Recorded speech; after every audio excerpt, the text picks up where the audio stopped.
The massive earthquake in New Zealand, which has cut power and caused the suspension of air and rail services. The 6.6 magnitude quake rocked the capital, Wellington. It's been followed by a series of powerful aftershocks. Live now to TV3 reporter Rachel Tiffin in Wellington.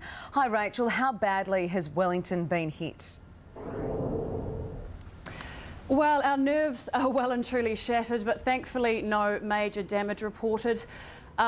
The 2:30 quake really was a biggie. Initially reported as 6.9, that's been revised to 6.6, but it had me under my desk fairly quickly, everyone else in the newsroom, and then of course out on the streets surveying the damage. Along with every other man and his dog, the streets were packed with Wellingtonians who'd been evacuated from their buildings, all just looking around in wonder really. We thought it had eased off.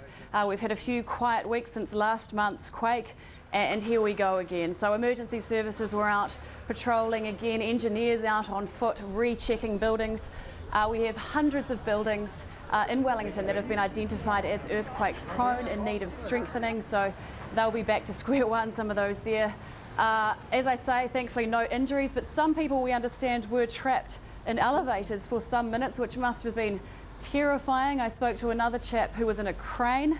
He described the quake as like riding a 6-metre wave. Further south in Seddon, which is the closest township to where it was centred, there has been more damage than here in the capital. I understand there is damage to roads, bridges have lifted, widespread slips there rather, and that about 12 people won't be able to go home tonight. Rachel, have people been told to stay out of the capital for safety reasons?